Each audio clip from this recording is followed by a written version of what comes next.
Good morning to you peeps. Liesl here again, and today, hopefully anyway, I'm actually going to show you the correct way, that's right, the correct way to do a drill and peg joint, as I would call it.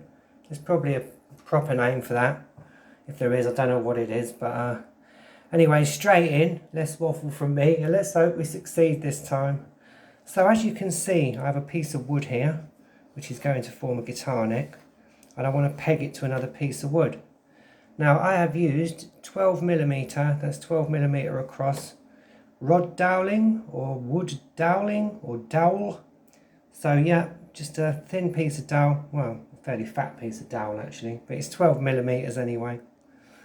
And if you'll notice, it's slotted into the bench, and there is a longer end of it, which is going to correspond onto another piece of wood, basically holding it onto the body with various other things. And you will notice that I've cut a little groove in the top. Now this piece of this piece of doweling, I'm telling you fibs here, it's 13mm. Yeah, but the spade bit with which I drilled it was only 12, so had to go in with a round file and sort of file that off. But that's pretty good because it's already quite a tight fit. A little bit of glue in there obviously, but you want a really tight fit, and this is how we go about it. So this basically, if I can show you, it's a lolly stick actually, a popsicle stick. There you go, try and get it in focus. And you can see I've made a little bevel, like a little chisel end on there, and cut this slot in the top of the dowel. Simply place that in there with your fingers. I'm trying to show you this while simultaneously holding the camera and looking for tools and bits and everything, so do bear with me, but you kind of get the idea.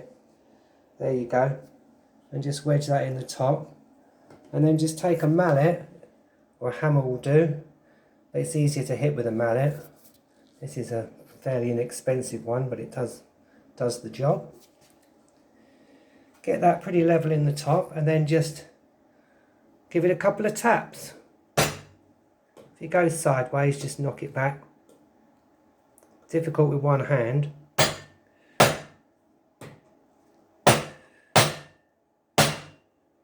Sorry, I don't know if I slipped off a camera there because I was too busy watching it. But as you can see, that splays out that piece of wood. You only need to cut down to the level of here.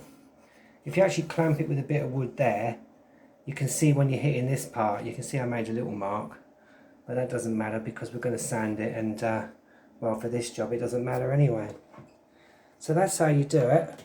Best way is to actually add a bit of glue, so we'll do that now.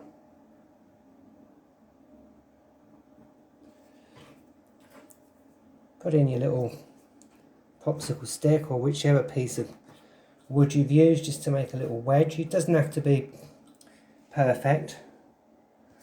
And after 3, 1, 2, 3, and there it is. That's nice and tight. And then the satisfying part is you can trim that right off. If you've got a flat edged saw, it's best, so that you can get right near to the wood. We'll do that once that's dried, and I'll reveal to you more about that anyway in bits between the bits number 3. Yeah, which is coming up soon. Alles klar. There we go. Okay then peeps, thanks for watching. If you've made it to the end, thanks as ever. As always, stay blessed, and remember, keep building. Bye for now.